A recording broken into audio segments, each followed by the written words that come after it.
Ingoma, ingoma, ingoma mshayelana. Ngibona umfana wasekhaya, uzozolo usinkomo usamini. Angithi ingoma zikekhaya. Oya, oya.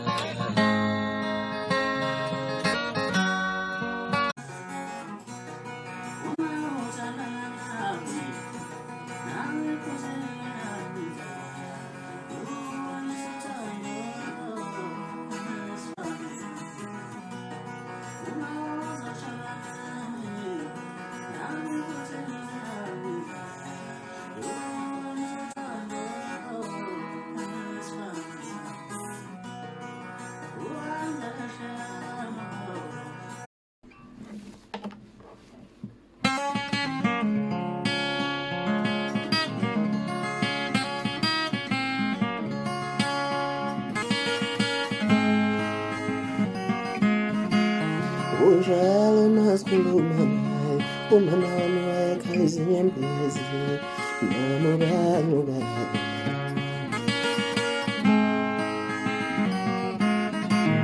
Wayethi ngicela singakhulumi naye, yena ngikwenzela konke okufunayo.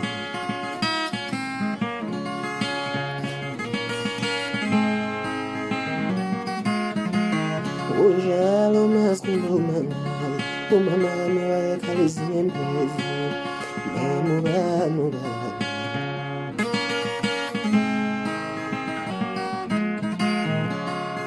Wayelokhethe emntanami, indlela omuhle naye, ungikhumbuza umakakhe esaphila.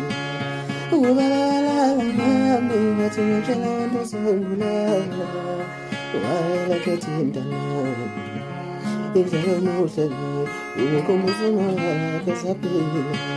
Ubalala mami, wathi ngitshela abantu uzongibulala. Sanibonani bafowethu. Umaphathi efika ngengoma yakhe lo uJuqu Sibisi ngwane isigunya mkhondo njengedela kufa. Bafowethu abantu abaningi banokungithinta mayelana nale ngoma le ngishaya njengamanje. Okuyikuthi iyabadida ukuthi ichaza ukuthini. Bayizwa khona ukuthi nomlayezo kodwa manje bayahlule ukuyihumusha ukuthi ikhuluma ithini. So ngithe namhlanje ngithathele ithuba nje nginichazele ukuthi le ngoma ikhuluma ngani. Shuthi le ngoma ikhuluma ngengane exoxayo, ixoxela umuntu ukuthi uma ngabe ikhuluma nomama wayo ibuza ukuthi ubani babuwayo uma wayo uvele ekhala inyembezi. Uyabona, okuyikuthi egcineni kosuku ugcine sechaza lo mama lona ukuthi hayi mntanami, kahle kahle mina ngadle ngulo ubani ubaba ongizalayo ukuze kuzalwe wena. Wayelokhethe mntanami indlela omuhle ngayo ngikhumbuza uma wakhe esaphila. Ubaba walala nami wathi ngatshela abantu uzongibulala. Uyabona, ize kube khona lapho eveza khona ukuthi uyehlula noma sengikhala noma sekuphuma igazi, nangithi uzovuka unembezo kuba ubaba kuye. Uyabona, so ingoma ekhuluma ngayo nto abantu abaningi yabadida kodwa ngithe namhlanje anginicacisele ngayo ukuthi kahle kahle ikhuluma ngani. Yasha ngalesikhathi.